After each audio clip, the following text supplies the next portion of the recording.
വേണ്ടായിരുന്നില്ല. നിങ്ങൾ ഇങ്ങനെ ശാന്തി ഭവനം ഇതിനു വേണ്ടി തിരഞ്ഞെടുത്തതിലുള്ള സന്തോഷം രേഖപ്പെടുത്തണം. ഇതിനെക്കുറിച്ച് കൂടുതലൊന്നും അധികം പറയാൻ കഴിയില്ല. ഞാൻ 2 ദിവസത്തേക്ക് ഒരു പനിയും ഒരു ഡോക്ടറിൽ പോകാൻ വേണ്ടി ഇറങ്ങിയപ്പോൾ ഒരു നിർബന്ധിച്ചപ്പോൾ കൊണ്ട് വന്നതാണ്. ഇവിടെ നമുക്ക് 3 സ്ഥാപനങ്ങളാണ് ഈ ബിൽഡിങ്ങിലുള്ളത്. ഒന്ന് ഡോക്ടറിലേക്കുണ്ടാണ്, അതായത് ഇപ്പോൾ ജനിച്ചത് മുതൽ 6 വയസ്സ് വരെയുള്ള കുട്ടികളാണ് കഴിയുന്നത്. അതിലുള്ള ഏറ്റവും ചെറിയ കുട്ടികളാണ് മുന്നിൽ കാണുന്ന ഈ റൂമിലുള്ളത്. അതിൽ ഏറ്റവും പ്രായം കുറഞ്ഞ കുട്ടിക്ക് 2 മാസം പ്രായമായിട്ടുണ്ട്. നമുക്ക് ആ രൂപത്തിലുള്ള കൂടെ വന്നു പോയിട്ടുണ്ട്.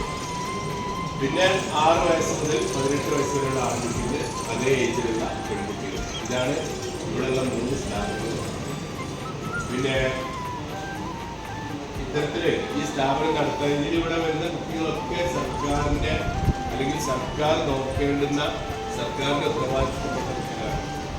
പക്ഷേ സർക്കാരിൽ നിന്ന് ഒരു പൈസ പോലും ഇതിന് കിട്ടുന്നില്ല എന്നുള്ളതാണ് ഒരു യാഥാർത്ഥ്യം. ഇവിടെ നമുക്ക് ഏകദേശം 28ഓളം കുട്ടികൾ ഇവിടുന്ന് അഡോപ്ഷനായിട്ട് ദത്തായിട്ട് പോയി. ഇവിടുത്തെ ആദ്യത്തെ കുട്ടി ദത്ത് പോയത് ഇറ്റലിയിലേക്കാണ്. അതിനോട് ഇറ്റാലിയൻ ഫാമിലിയുടെ മകനായി ആണ് വളരുന്നത്. പിന്നെ ഇന്ത്യയുടെ വിവിധ സ്റ്റേറ്റുകളിലേക്ക് ഇവിടുത്തെ കുട്ടികൾ അഡോപ്ഷനായിട്ട് പോയി. ഏകദേശം 30ഓളം കുട്ടികൾ ഫോസ്റ്റർ കെയർ നടക്കുന്ന സംവിധാനമുണ്ട്. അതിൽ വിവിധ വീടുകളിൽ അവർ രക്ഷിതാക്കളോടൊപ്പം മക്കളില്ലാത്തവരും എല്ലാവരും ദുഃഖമുണ്ട്.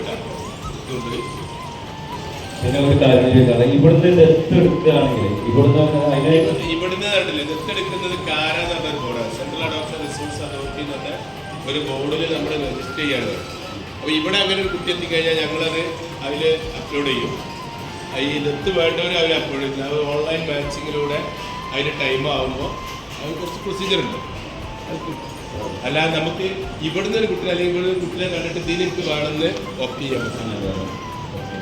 പിന്നെ വിവാഹം കഴിക്കാൻ അങ്ങനെ പറ്റും അതും എൻ്റെ സ്നേഹ നമസ്കാരം. ഇന്നിവിടെ കുട്ടികളുമായിട്ട് വന്ന ആളുകളെന്ന് കൈവക്കെ ഞാൻ വേറെ സംസാരിക്കും. കുട്ടികളുമായിട്ട് ഇവിടെ വന്നവര്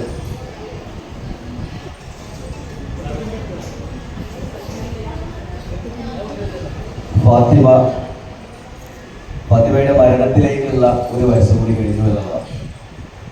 മരിക്കാനുള്ള ഒരു വയസ്സ് കൂടി ഫാത്തിമക്ക് കഴിഞ്ഞ ഒരു ദിവസം ഒരു പുണ്യപ്രവർത്തിക്ക് വേണ്ടി ഇവിടെ ഒത്തുകൂടിയവരാണ് നമ്മളൊക്കെ.